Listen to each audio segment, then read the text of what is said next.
Assalamualaikum warahmatullahi wabarakatuh. Selamat pagi semua. Salam sejahtera bagi kita semua. Perkenalkan, saya Melina Anggraini selaku host pada acara podcast yang diselenggarakan pada pagi hari ini, tepatnya di tanggal 15 Desember 2024 dengan tema tantangan yang dihadapi oleh korban dalam sistem pidana dan solusinya. Pada kesempatan pada pagi hari ini, saya terdapat dua narasumber yang akan mendiskusikan dengan saya terkait tema yang menjadi pokok pembahasan kita pada hari ini. Podcast kami kali ini membahas isu tentang yang sangat penting ya dan sangat relevan di kehidupan kita sebagai masyarakat luas. Kali ini kita akan membahas topik mengenai hambatan dan tantangan yang dihadapi oleh korban dalam sistem pidana serta apa ya solusinya yang dapat dilakukan untuk menghindarkan korban dari hambatan dan tantangan yang dihadapinya. Untuk itu, pada kesempatan pagi hari ini, kami mengundang dua narasumber dengan keahlian mereka masing-masing. Yang pertama, saya undang narasumber pertama, yaitu Ibu Meli, di sini sebagai advokat hukum pidana. Yang kedua, narasumber kita ada Ibu Siti yang memiliki tanggung jawab sebagai aktivis hak asasi manusia dan pendampingan korban. Tentunya, dua narasumber tersebut sangat relevan dengan topik yang kita bahas pada pagi hari ini. Untuk pertama-tama, mari kita memberikan kesempatan kepada Ibu Meli sebagai narasumber pertama kita untuk bisa ceritakan sedikit nih tentang gimana latar belakang Ibu dan bagaimana Ibu respon Ibu terhadap podcast yang kita jalani pada kesempatan pagi hari. Untuk Ibu Meli, saya persilahkan. Terima kasih kepada host kita. Saya seorang advokat yang banyak menangani kasus-kasus pidana, baik yang melibatkan pelaku maupun korban. Selama kurang lebih 10 tahun, saya banyak menghadapi korban-korban yang seringkali mengalami hambatan dalam kasus yang dialaminya. Fokus saya yaitu bagaimana memberikan keadilan bagi korban yang sering terabaikan dalam sistem hukum kita, yaitu di negara Indonesia ini. Selanjutnya, kita akan meminta Ibu Siti sebagai narasumber dua kita untuk melakukan perkenalan sedikit nih tentang bagaimana sih peran Ibu Siti dalam aktivis hak asasi manusia dan pendamping korban dan bagaimana tanggapan Ibu mengenai topik pembicaraan yang sedang kita bahas pada hari ini. Baik, saya narasumber yang kedua. Perkenalkan, nama saya Natali. Saya di sini sebagai aktivis hak asasi manusia dan juga saya sebagai pendamping korban kekerasan. Di sini kami itu bekerja untuk mendampingi semua korban, baik secara psikologis maupun secara hukum. Tujuan dari semua ini itu agar mereka bisa menjalani suatu proses hukum yang lebih baik dari sebelumnya. Dan juga dengan adanya pendampingan ini yang kami lakukan akan membuat korban itu merasa lebih nyaman dan juga mereka akan merasa lebih percaya diri dalam menghadapi proses di suatu persidangan. Menurut saya juga ini pembahasan topik yang disampaikan oleh host kita ini itu sangat bagus sekali karena dapat membuka suatu pandangan masyarakat mengenai hal-hal apa saja yang dialami oleh pihak korban dalam suatu kejahatan. Terima kasih banyak salam dan kita untuk kedua narasumber kita. Tema kita hari ini sangat penting ya, apalagi eh, korban ini sering banget kita temui di lingkungan sekitar kita. Karena sistem pidana seringkali dianggap tidak sepenuhnya berpihak pada korban. Tapi kita mulai dengan membahas apa saja hambatan yang sering dihadapi korban, khususnya dalam sistem peradilan pidana. Pertama, kita akan bertanya kepada Ibu Meli, menurut Anda, Apa saja tantangan utama yang dihadapi oleh korban dalam sesuai dengan fakta di lapangan yang sering ditemui oleh Sebagian besar korban tindak pidana seringkali tidak memahami sepenuhnya hak-hak mereka dalam sistem peradilan pidana di Indonesia ini, termasuk hak untuk mendapatkan akses bantuan hukum yang layak dan memadai. Ketidaktahuan ini menjadi masalah yang sangat serius karena dapat berdampak buruk pada kemampuan mereka untuk memperjuangkan keadilan bagi diri mereka sendiri. Ketika korban tidak mengetahui untuk memperjuangkan keadilan bagi diri mereka sendiri,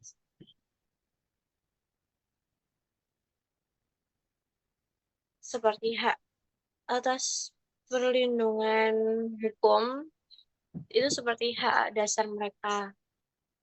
Lalu pendampingan selama proses penyidikan dan akses terhadap layanan rehabilitasi. Mereka seringkali merasa kebingungan dan tidak tahu harus mulai dari mana. Selain itu,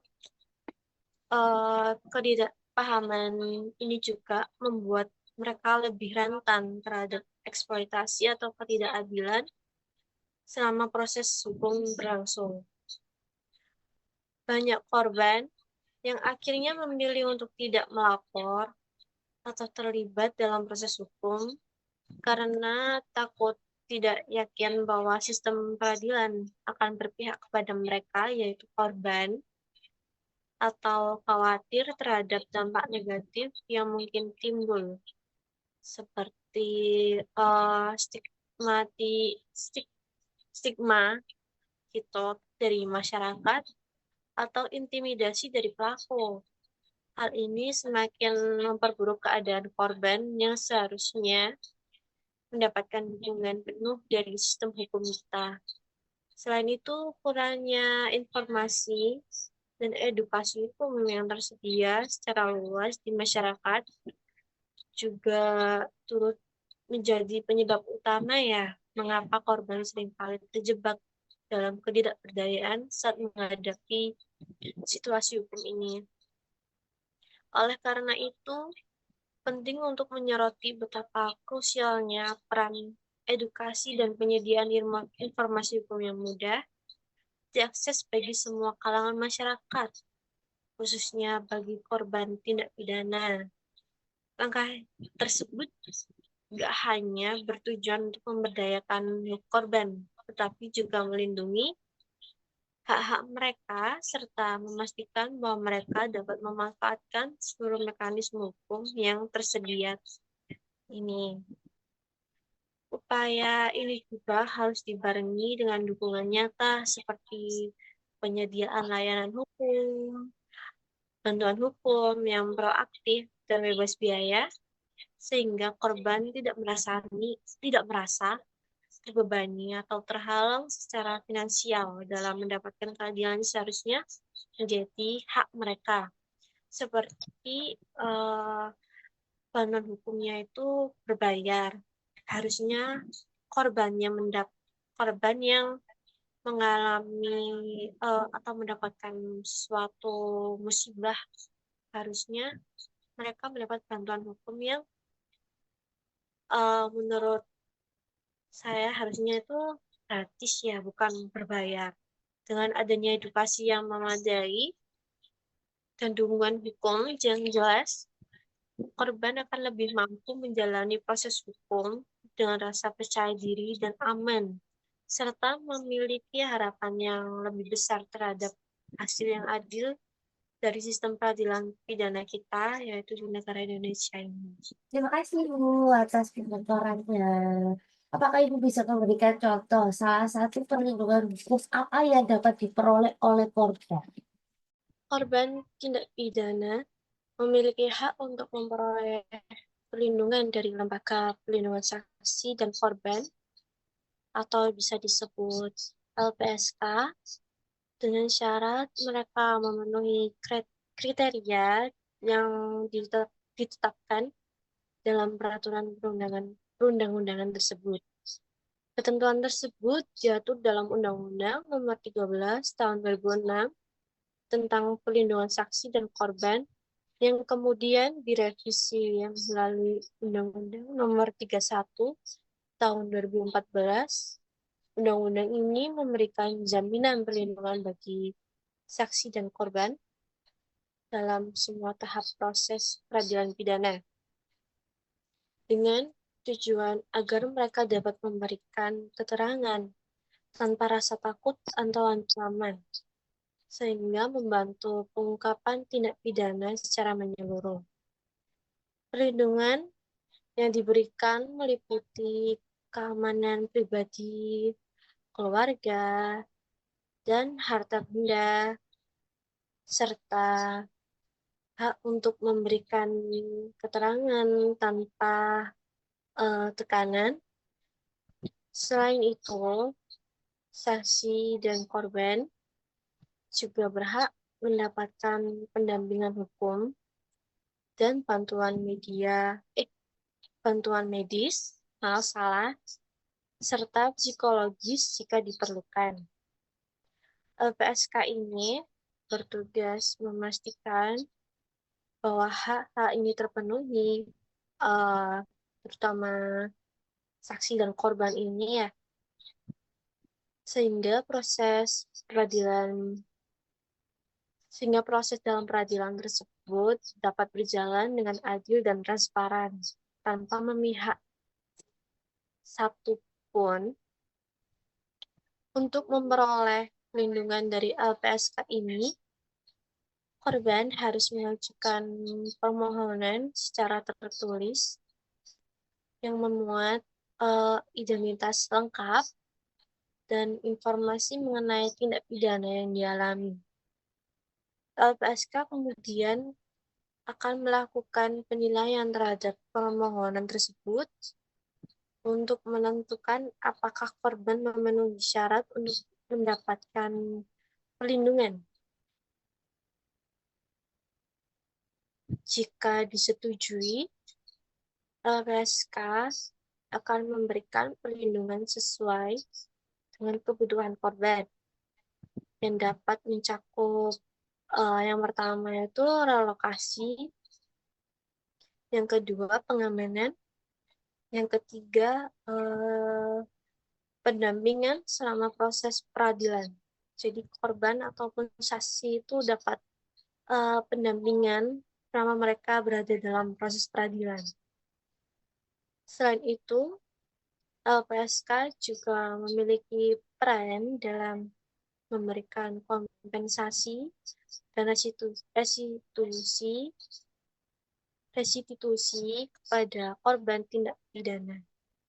Kompensasi merupakan ganti rugi yang diberikan oleh negara kepada korban, terutama dalam kasus-kasus tertentu seperti tindak pidana terorisme atau pelanggaran hak asasi manusia yang berat. Sementara itu, restitusi adalah ganti rugi yang dibebankan kepada pelaku tindak pidana untuk diberikan kepada korban sebagai bentuk pemulihan atas kerugian yang diderita oleh korban atau saksi tersebut. Dengan adanya undang-undang inilah diharapkan korban tindak pidana dapat merasa lebih aman dan terlindungi dalam menjalani proses peradilan tersebut. Hal ini juga mendorong partisipasi aktif masyarakat dalam penegakan hukum karena adanya jaminan perlindungan bagi mereka yang berani melaporkan tindak pidana atau memberikan kesaksian. Pada akhirnya, sistem peradilan pidana yang efektif dan adil akan terwujud dengan dukungan dari semua pihak, termasuk perlindungan yang memadai bagi saksi dan korban. Wah, cukup menarik ya topiknya hari ini. Banyak sekali yang bisa kita ambil kesimpulan dan kita bahas pada topik pagi hari ini. Selanjutnya, saya memohon izin kepada Ibu Siti untuk menjelaskan bagaimana sih pandangan Anda terkait dengan hal ini. Apa ada hambatan yang sering Anda temui khususnya dalam pendampingan korban? Hambatan-hambatan tersebut tentunya dapat menghambat korban ya. Maka dari itu, bagaimana peran Ibu Siti dalam menghadapi hambatan tersebut? Eh, Korban itu takut untuk melaporkan suatu kasus yang mereka alami sendiri, terutama jika suatu proses hukum yang harus dijalani justru itu berpotensi untuk menambah penderitaan mereka.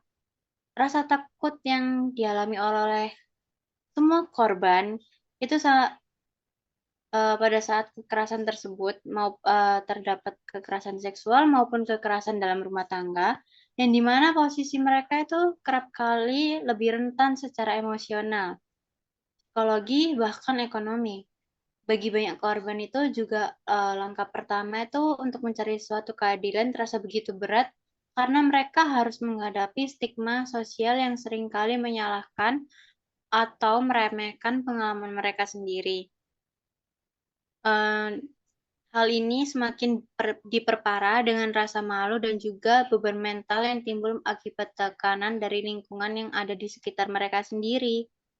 Selain itu juga, korban menghadapi ketakutan akan ancaman pembalasan dari semua pelaku kejahatan, terutama jika pelaku tersebut itu memiliki posisi yang sangat berpengaruh, baik secara sosial maupun ekonomi, dan juga secara hukum.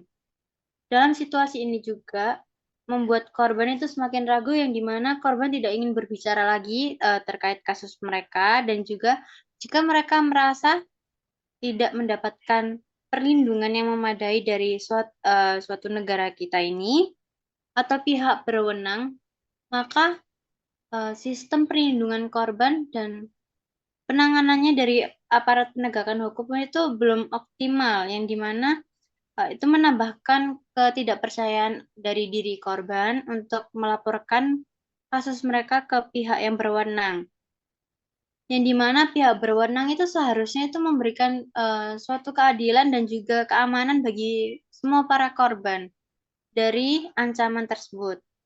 Terus juga tidak jarang dari korban itu merasa bahwa diri mereka itu diabaikan atau kasus mereka juga itu tidak dilanjuti dengan serius oleh pihak berwenang. Pengalaman seperti itu menciptakan trauma bagi para korban, yang dimana korban sendiri tidak hanya berhadapan dengan kekerasan yang mereka alami, tetapi juga ketidakberdayaan dalam sistem hukum. Akibatnya, banyak sekali korban yang memilih untuk diam dan tidak menyelesaikan permasalahan mereka. Jadi kebanyakan mereka itu mau mendam masalahnya sendiri. Dengan begitu, mereka itu harus menanggung luka dan penderitaannya di diri mereka sendiri. Jadi tidak melaporkan kasusnya ke pihak berwenang karena mereka itu tidak percaya diri gitu. Kondisi ini juga menunjukkan betapa pentingnya reformasi dalam sistem hukum dan perlindungan korban, agar keadilan dapat dirasakan tanpa adanya takut untuk melapor dan juga intimidasi maupun pengabaian korban. Korban itu juga tentu harus merasa aman, di mana mendapatkan pendampingan baik secara hukum, medis maupun psikologis, agar proses hukum tidak menjadi beban bagi mereka, melainkan uh, awalan untuk pemulihan dan keadilan. Bagaimana nih peran Ibu sebagai aktivis hak asasi manusia dan pendamping korban dalam menghadapi korban yang mengalami rasa takut dan merasa tidak aman? Seperti yang kita tahu, banyak sekali korban, masyarakat yang menjadi korban itu merasa takut dan merasa terancam. Bagaimana Ibu sebagai pendamping korban dalam menghadapi perasaan korban yang seringkali merasa takut ini. Peran saya sendiri itu sebagai aktivis hak asasi manusia dan juga pendamping korban itu adalah kita itu seringkali menjadi pihak pertama yang dimana yang hadir untuk memberikan dukungan bagi mereka sendiri yang mengalami tindak kekerasan maupun pelanggaran hak asasi manusia. Dalam peran ini juga kita bukan hanya berfungsi sebagai pendamping dalam aspek hukum atau administratif, tetapi juga sebagai pertolongan pertama yang dimana membantu korban mengatasi kecemasan, ketakutan, dan juga perasaan yang terisolasi yang mereka rasakan sendiri. Kehadiran kita itu sebagai aktivis di sisi korban itu pada saat-saat yang sulit itu dapat menjadi sangat yang penting yang dimana kita itu dapat membangun kembali kepercayaan mereka terhadap lingkungan sekitar, terhadap proses hukum yang ada di negara kita Indonesia ini, dan juga yang paling paling penting sendiri itu adalah kepercayaan terhadap diri mereka sendiri. Dan juga ketika korban datang dalam kondisi yang penuh luka secara fisik maupun mental, salah satu tantangan terbesar yang kita para aktivis hadapi itu adalah membantu mereka untuk mulai mengurai trauma yang mereka alami, dan juga banyak korban yang merasa terpuruk, kehilangan harapan, kemudian ada juga mereka tuh ketakutannya itu begitu besar karena mereka tuh traumanya besar sekali ya karena kasus tersebut. Perasaan ini tuh tidak jarang memicu gangguan psikis mereka seperti kecemasan, kemudian juga berkepanjangan, depresi, gangguan tidur, dan lain-lainnya. Kemudian kita itu sebagai pendamping, sebagai aktivis itu, kita itu memiliki peran yang penting untuk mendengarkan dengan empati. Kemudian kita itu bisa memahami kondisi korban tanpa menghakimi mereka, dan juga kita itu menciptakan ruang yang aman, yang dimana korban itu ketika dekat dengan kita itu mereka itu merasa bebas, yang dimana mereka itu dapat mengekspresikan perasaan mereka sendiri, dan juga ketika dukungan emosional yang kita berikan kepada mereka itu berfungsi sekali sebagai langkah awal yang dimana sangat penting dalam proses pemulihan korban. Dengan membantu korban meredakan kecemasan dan juga ketakutan yang mereka rasakan, kita secara tidak langsung membuka jalan bagi mereka untuk mengambil langkah yang lebih maju, seperti melaporkan kejahatan, kemudian berpartisipasi dalam proses hukum. Dukungan sekecil apapun itu dapat membantu korban yang dimana korban itu merasa, oh aku nggak sendirian gitu loh. Kayak mereka itu ditemani dalam berbagai situasi yang sulit, dan juga dalam hal ini juga mengurangi resiko isolasi dan perasaan putus asa yang mereka alami. Kita juga memiliki peran penting yang dimana menangani dampak psikis yang dialami korban, seperti trauma, tidak bisa dianggap remeh karena dampaknya itu dapat berkepanjangan yang dimana mempengaruhi kualitas hidup korban dalam jangka waktu yang lama. Oleh karena itu, peran kita sebagai aktivis hak asasi manusia ya, kita itu harus memastikan yang dimana korban mendapatkan akses layanan pemulihan yang mereka butuhkan, seperti terapi, terus konseling, atau dukungan kesehatan mental mereka sendiri. Kita itu bisa menjadi jembatan bagi mereka dan juga dapat membantu mereka dalam proses pengalaman mereka yang dulu buruk, dan kita membantu mereka gitu. Selain itu juga peran kita itu mencakup pemberdayaan korban untuk bangkit dari keterpurukan dan kembali menemukan kekuatan dalam diri mereka. Kita juga sebagai aktivis dan pendamping korban itu sebagai penghubung antara korban dan pihak-pihak terkait seperti aparat, penegak hukum, lembaga layanan sosial, dan juga lembaga kesehatan. Dan dengan proses ini, kita dapat memastikan bahwa suara korban itu didengar. Keluhannya mereka itu tentu kita bisa mendengarnya dengan baik tanpa mengintimidasi mereka ya. Kemudian pada akhirnya peran kita itu tidak hanya berhenti pada mendampingin korban saja untuk melewati masa-masa sulit yang mereka alami, tapi juga membantu membangun kembali hidup mereka. Ini memang tugas yang sangat berat sih, tapi ini sangat mulia, yang dimana karena korban bukan hanya pulih dari rasa trauma mereka, tapi kita juga dapat menegakkan suatu keadilan yang dimana kita juga dapat mengembalikan martabat dan hak asasi yang mereka yang punya mereka itu yang hilang itu yang direnggut oleh aparat penegak maupun pelaku. Dengan pendekatan yang empati, kepekaan, dan profesionalisme, kita juga dapat menjadi salah satu pilar yang menopang korban dalam proses pemulihan. Baik, terima kasih Bu Siti telah membantu kami menjelaskan mengenai manfaat dilakukannya pendampingan korban. Apakah faktor lingkungan sekitar itu juga dapat menjadi permasalahan baru yang dialami korban, Bu? Karena kerap kali korban itu sering di apa ya, kayak masih dianggap masyarakat sebagai orang yang mencetuskan pertama kali terjadi kejahatan. Ya, seperti contoh kayak kejahatan seksual gitu. Korban dianggap seringkali kayak mungkin berpakaian mini atau berpakaian kurang pantas sehingga menarik perhatian pelaku untuk melakukan tindak kejahatan. Bagaimana sih, eee, faktor lingkungan bisa berdampak kepada korban? Tentunya hal ini bisa dibantu oleh Ibu Meli untuk menjelaskan atau memberikan pemaparan mengenai permasalahan tersebut. Kepada Ibu Meli, silakan.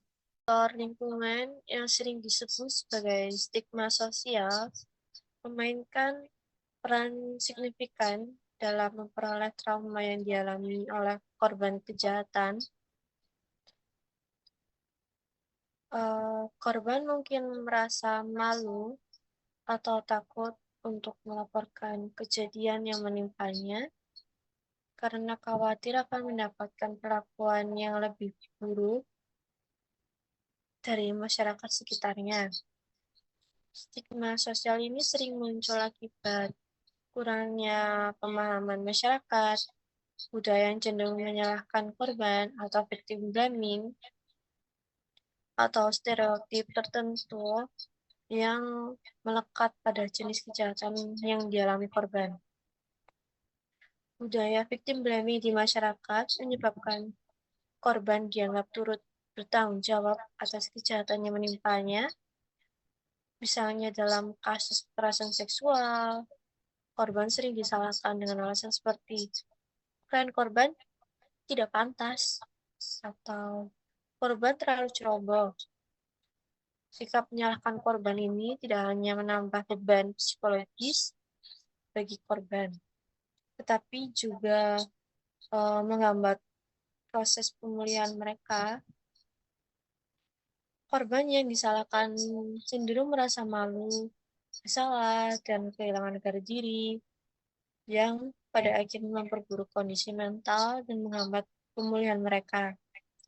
Rasa takut dan trauma mereka juga dapat meningkat karena merasa tidak menerima dukungan. Secara emosional, victim blaming mengisolasi korban dari dukungan sosial, membuat mereka enggan berbicara atau mencari bantuan karena rasa takut menerima reaksi negatif. Hal ini tentunya memperparah perasaan kesepian dan keterasingan korban Selain itu, victim blaming juga memperkuat budaya diam dan ketidakadilan, membuat pelaku merasa tidak akan diadili, sementara korban terus hidup dalam ketakutan tanpa mendapatkan dukungan yang mereka butuhkan. Untuk mengatasi masalah tersebut, penting bagi masyarakat yang meningkatkan kesadaran dan pemahaman tentang dampak negatif dari victim blaming ini. Edukasi yang menyeluruh mengenai dampak negatif dari victim blaming perlu disebarluaskan melalui kampanye media, seperti seminar dan kurikulum pendidikan. Masyarakat perlu memahami bahwa menyalahkan korban bukan hanya tidak adil, tapi juga memperparah trauma yang dialami korban dan menghalangi mereka untuk mencari bantuan. Selain itu, penting untuk menekankan bahwa tanggung jawab atas kekerasan atau pelecehan sepenuhnya berada pada pelaku, bukan pada korban. Menciptakan lingkungan yang mendukung korban untuk berbicara tanpa rasa takut dihakimi atau disalahkan juga merupakan langkah penting dalam mengatasi budaya victim blaming ini. Langkah ini dapat dimulai dari pelatihan bagi para petugas kesehatan seperti polisi atau pekerja sosial guna memberikan respons yang sensitif dan mendukung laporan kekerasan atau pelecehan tersebut. Membentuk kebijakan yang melindungi hak-hak korban dan memastikan mereka mendapatkan yang diperlukan juga. Dukungan ini dapat berupa akses ke layanan kesehatan mental, perlindungan hukum, dan bantuan lainnya untuk pulih dari trauma. Dengan demikian, diharapkan korban kejahatan dapat merasa lebih aman dan didukung dalam proses pemulihan mereka, tanpa harus menghadapi stigma sosial yang memberatkan. Hal tersebut juga mendorong partisipasi aktif masyarakat dalam penegakan hukum karena adanya jaminan perlindungan bagi mereka yang berani untuk melaporkan tindak pidana atau memberikan kesaksian. Pada akhirnya, sistem peradilan pidana yang efektif dan adil akan terwujud dengan dukungan dari semua pihak, termasuk perlindungan memadai bagi saksi dan korban. Baik Ibu, terima kasih atas penjelasan yang diberikan. Wah, penjelasannya cukup jelas ya. Berdasarkan penjelasan yang telah dijelaskan oleh Ibu Meli tadi, kita dapat mengambil kesimpulan nih bahwa stigma sosial terhadap korban itu memperburuk penderitaan yang mereka alami dan menciptakan hambatan dalam pemulihan psikologi mereka. Nah, karena pemirsa sudah tahu kalau misalnya lingkungan sosial itu sangat berdampak dengan psikologi korban, maka kita sepatutnya tidak apa ya, menjudge seorang korban ya. Apakah yang menjadi pertanyaan kita, apakah korban ini dapat mengajukan kompensasi atau penggantian biaya yang telah dikeluarkan untuk menyembuhkan trauma psikologi yang dialami oleh korban? Tentunya trauma psikologi yang dialami oleh korban itu harus disembuhkan dengan ke psikiater, psikolog, dan itu tentunya membutuhkan biaya yang tidak sedikit ya. Gimana ya kalau sudah menjadi korban dengan psikologi yang terganggu, kita masih harus mengeluarkan biaya untuk mengobati trauma psikologi yang dialami oleh korban. Bagaimana tanggapan Ibu Siti mengenai permasalahan berikut? Dapatkah korban meminta penggantian dana atau biasa disebut kompensasi terhadap pelaku atau bagaimana nih sistemnya? Oke, terima kasih atas pertanyaannya Ibu Host. Jadi menurut saya itu tentu korban itu dapat ganti rugi ganti rugi dengan mengajukan kompensasi, yang dimana korban itu memiliki suatu hak yang dimana mendapatkan kompensasi sebagai bentuk ganti rugi atas kerugian yang mereka alami akibat tindakan kriminal yang dimana hal itu menimpa mereka sendiri. Kompensasi ini tuh juga merupakan bagian dari upaya pemulihan yang bertujuan untuk membantu korban mengatasi berbagai dampak yang ditimbulkan, baik dari segi finansial, fisik, maupun psikologis. Dengan adanya kompensasi itu merupakan salah satu wujud keadilan restoratif yang berfokus pada pemulihan korban dan juga bukan hanya sekedar ini ya, penghukuman terhadap pelaku. Tapi keadilan restoratif ini menempatkan korban sebagai pusat perhatian dengan tujuan untuk mengembalikan hak-hak mereka yang telah dirampas atau dirusak oleh tindakan kriminal. Kompensasi ini tuh juga bisa mencakup berbagai bentuk dukungan yang dimana itu sesuai dengan kerugian dan kebutuhan korban. Misalnya, yang pertama itu kompensasi ini finansial yang diberikan untuk mengganti kerugian ekonomi yang diderita oleh korban. Contohnya tuh jika korban mengalami luka fisik akibat tindak kekerasan yang terjadi yang dialami oleh korban tersebut, maka bentuk kompensasi ini dapat digunakan untuk menutupi biaya perawatan korban tersebut, pengobatan, operasi, maupun yang lainnya. Selain itu juga pihak korban itu yang kehilangan pendapatan atau pekerjaan mereka akibat terjadinya dampak dari kejahatan tersebut, kompensasi ini juga dapat berfungsi yang dimana untuk menggantikan kerugian finansial tersebut sehingga pihak korban dapat memenuhi kebutuhan hidup mereka sehari-hari. Jadi korban itu yang mengalami kerusakan harta benda, kompensasinya itu juga menjadi alat untuk pemulihan mereka baik secara material. Kemudian yang kedua itu ada kompensasi dukungan untuk pemulihan fisik korban. Tidak jarang juga tindakan kriminal yang menyebabkan cedera pada fisik mereka itu kan tentu membutuhkan perawatan yang dimana untuk memulihkannya itu kan pasti memerlukan jangka waktu yang sangat panjang. Jadi proses pemulihannya ini seringkali membutuhkan biaya yang enggak kecil, yaitu pasti besar sekali. Yang dimana dari proses pemeriksaan dokter, pengobatan, kemudian ada terapi fisik dan juga perawatan rehabilitasi apabila itu diperlukan ya. Dan juga kompensasi ini tuh juga dalam bentuk ini tuh dapat membantu korban untuk mendapatkan layanan kesehatan yang layak dan juga memastikan mereka bisa pulih secara optimal dan mendapatkan kembali kualitas hidup mereka yang sangat baik. Selanjutnya tuh, kompensasinya juga dapat berupa pemulihan psikologis korban. Jadi kan korban kan berdampak pada psikologisnya ya. Jadi akibat tindakan kriminal tersebut yang mendalam dan juga berkepanjangan dibandingkan kerugian fisik atau finansial yang mereka alami sendiri. Kebanyakan korban itu mengalami rasa trauma, depresi atau kecemasan yang memerlukan dukungan profesional yang seperti terapi maupun konseling.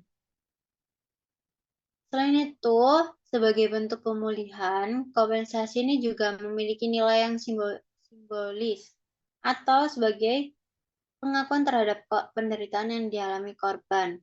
Dengan memberikan kompensasi, negara atau pihak yang bertanggung jawab itu menunjukkan kepedulian terhadap hak-hak korban dan juga berupaya untuk memulihkan martabat mereka yang dimana hal ini sangat penting sekali untuk membangun kembali kepercayaan rasa kepercayaannya para korban gitu dan terhadap sistem hukum yang ada di Indonesia dan juga memberikan pesan bahwa keadilan itu masih ditegakkan gitu di negara kita. Dengan adanya pengakuan ini juga berperan untuk mengurangi rasa ketidakberdayaan yang seringkali dialami oleh korban, yang dimana mereka itu merasa diabaikan dan juga mereka tuh merasa kayak diri mereka itu nggak penting gitu loh dalam proses peradilan di Indonesia. Dengan adanya ini eh, hak korban atas kompensasi itu dapat benar-benar diwujudkan. Diperlukan mekanisme yang sangat jelas, yang dimana tentu mudah diakses dan juga transparan. Negara itu juga memiliki tanggung jawab untuk memastikan bahwa setiap korban memahami hak mereka untuk mendapatkan kompensasi dan juga pengetahuan terkait prosedur yang harus ditempuh. Hal ini dapat dilakukan melalui sosialisasi yang dimana pendampingan oleh lembaga terkait seperti lembaga bantuan hukum, organisasi masyarakat sipil, atau pendampingan korban. Aparat penegak hukum juga harusnya itu memiliki suatu pemahaman dan kepekaan terhadap kondisi korban, sehingga mereka dapat memastikan bahwa proses pemberian kompensasi itu dapat berjalan dengan cepat dan adil. Pemberian kompensasi ini tuh tidak hanya bertambah positif bagi setiap korbannya ya, tapi juga mencerminkan bahwa komitmen negara itu dapat melindungi hak asasi manusia dan juga menegakkan keadilan. Yang dimana hal ini menunjukkan bahwa korban tidak hanya sendirian di negara ini dan juga negara itu hadir untuk mendukung suatu pemulihan yang terjadi pada korban. Dengan adanya kompensasi, korban juga memiliki suatu kesempatan yang dimana mereka itu dapat pulih dari trauma mereka dan juga mereka dapat melanjutkan hidup mereka lebih baik. Di sisi lain juga itu apa namanya kompensasi ini itu baik dan juga menjadi salah satu upaya yang penting untuk memperkuat sistem hukum yang berpihak pada korban, bukan hanya menekankan aspek penghukuman pada pelaku. Begitu. Pertanyaan kedua. Menurut saya sih, ini ya, tentu saja ya ganti rugi itu. Pengadilan itu membebankan kepada pelaku kejahatan untuk memberikan ganti rugi secara langsung kepada pihak korban, yang dimana atas kerugian yang korban alami itu sendiri akibat tindak pidana tersebut. Restitusi ini tuh bertujuan untuk mengembalikan korban ke kondisi sebelum terjadinya kejahatan tersebut, yang dimana baik secara finansial maupun material. Namun pada kenyataannya sebagai korban itu seringkali tidak mendapatkan kompensasi yang sebanding dengan apa yang mereka alami sendiri, yang mereka derita selama ini. Tuh. Oke, lanjut pertanyaan 3. Media itu seringkali berperan sangat sangat penting ya sebagai dua sisi, dimana dalam penanganan kasus-kasus kejahatan. Yang pertama itu di sisi pertama itu ada media itu memiliki suatu kekuatan yang dimana dapat memberikan perhatian publik terhadap kasus-kasus yang sebelumnya tidak didengarkan oleh aparat penegak hukum atau terabaikan, seperti kekerasan terhadap anak, terus terhadap perempuan atau terhadap kelompok rentan seperti penyandang disabilitas.